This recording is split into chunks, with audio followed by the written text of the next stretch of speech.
Back for more scrapbook. Still with the September 11th articles. We have quite a few more. There's a quote here. Uh, Mayor Rudy Giuliani. The death toll may be more than New York can bear. Um, Here's a quote. I'm not sure. I don't recognize the name. It doesn't say any. Hmm. I don't know. I'm not going to say the name because it's not anyone famous or anything, and it doesn't say what they if they hold any official position. So I don't know. Um, okay, so here's the quote. I heard the largest, loudest collective scream I've ever heard. You think small scale first. My sister-in-law works there. Okay, so she I guess she is just someone who lived in the area. Okay.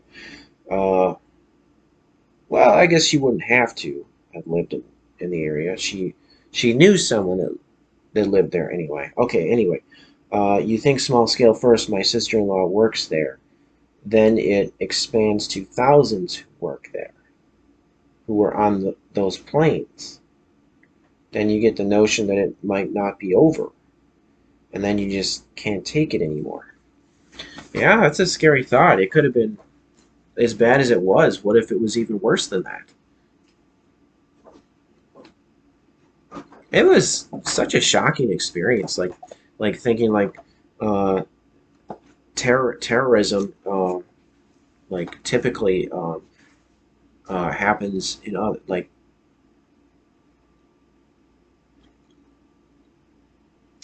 Well, I guess like when I well, it's like I wanted to say Middle East. I'm thinking like Middle East. Like I think of like violence happened a lot in the Middle East, but there's been other places around the world, um, like uh, whether it's like terrorism or just like wars, uh, like uh, like places in Africa and besides the Middle East. So the places in like Africa and uh, over like over by Yugoslavia, that area.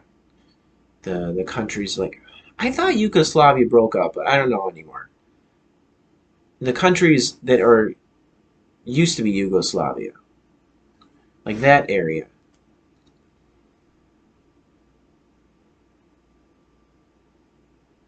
So it's shocking when as a citizen of the United States uh, to have something of this scale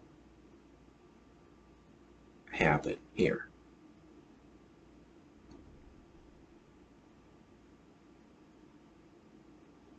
Yeah, it could have been. Things can always be either better or worse. So just thinking like as bad as it was, what if it was like uh, what if it was even worse than it was? It's just scary thinking like the security like of the country here like just thinking like how could this have happened here? It just makes like you kind of made me. I think I was a little paranoid like and just like confused like why how was this allowed to happen? Scary thinking that that sort of thing can happen. That security wasn't able to detect it in time or stop it. It just makes you wonder how safe are you?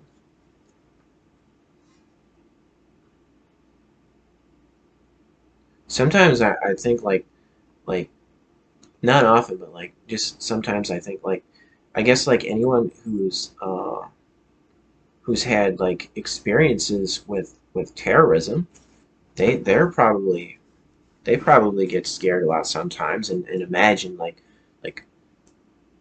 okay, especially like people like during the Cold War era, like people were scared about being uh bombed by like Russia. Like they had like shelters, bomb shelters. And just thinking like at any moment, like what if a bomb just landed right outside my window? Like what if something like that happened?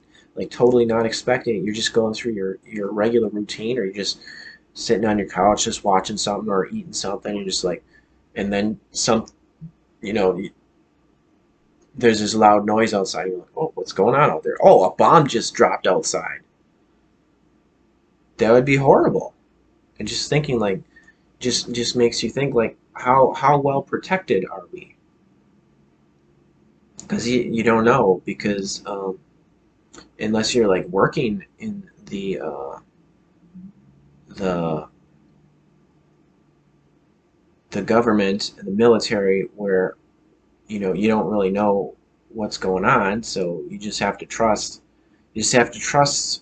that you're protected and safe.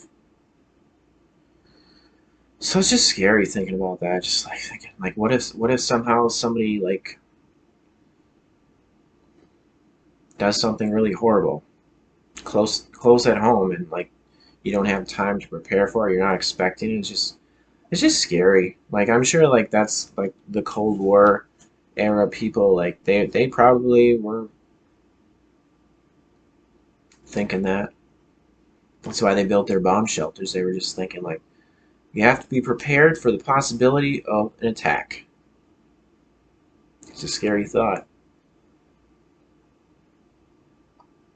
I guess that the Cold War, I guess that was probably because of uh because it was like not too much longer after, like a decade or so after uh the atomic bomb was dropped on Hiroshima. There's another horrible experience. Another horrible thought.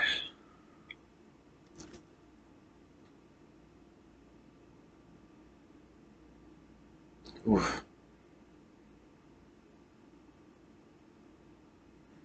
Just thinking about the footage of the atomic bomb going up, the mushroom cloud coming up.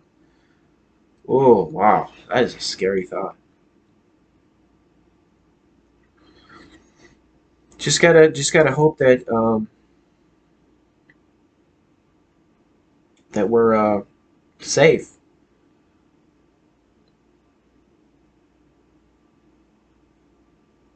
Try not to be too paranoid about things.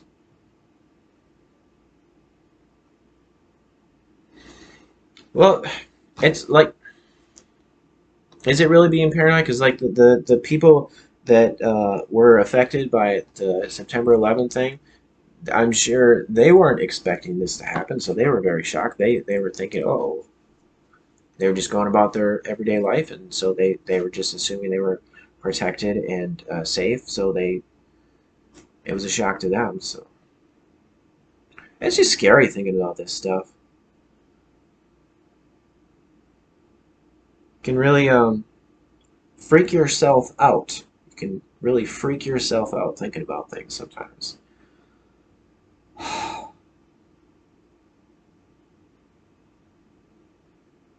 So it's good to relax sometimes. It's good to laugh sometimes. It's good to relax rather than dwell on negative things all the time. Okay. Um. Well, this says this is in Turkey, so this isn't. This doesn't have anything to do with September 11th. But it says group says it staged attack. This is in Turkey. Okay. A banned Marxist group said Tuesday it carried out the suicide attack near a main Istanbul square to avenge the deaths of prisoners on a hunger strike protesting Turkey's new prisons.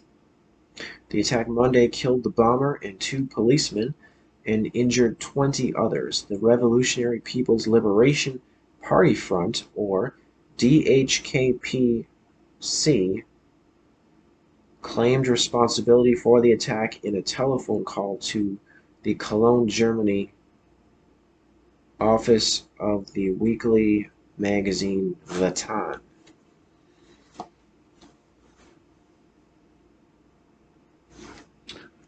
There's a quote by President Bush. These acts shattered steel, but they cannot dent the steel of American resolve. Here's a photo of Bush.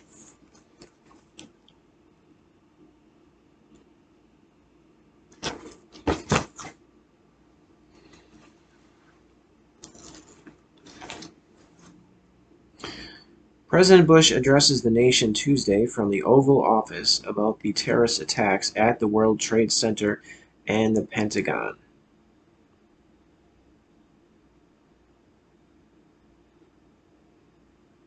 That'd be pretty horrible. Like you like, because that was early in his presidency. Like having to deal with that as a president, this terrorist attack. I would imagine that would be a very stressful situation. It's already, I'm sure, a very stressful job, but that must have made it much, much worse.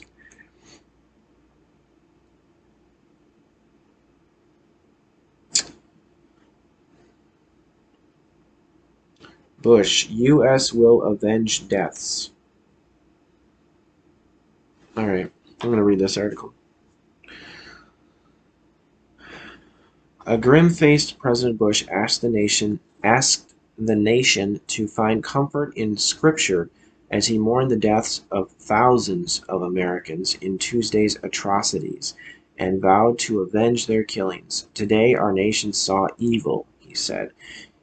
In his first primetime Oval Office address, Bush said the United States would retaliate against those behind these evil acts and any country that harbors them.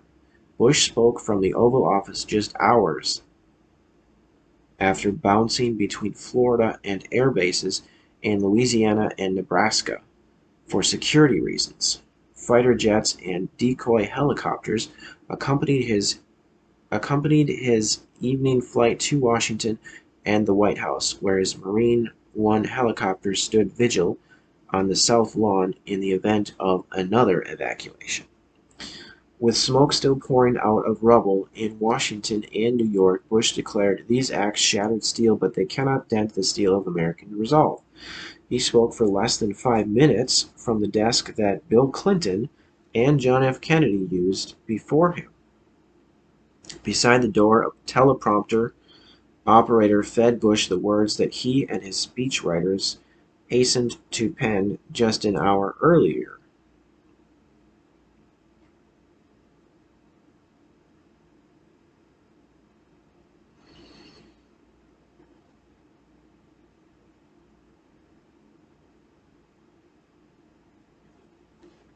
Speechwriters. I thought that was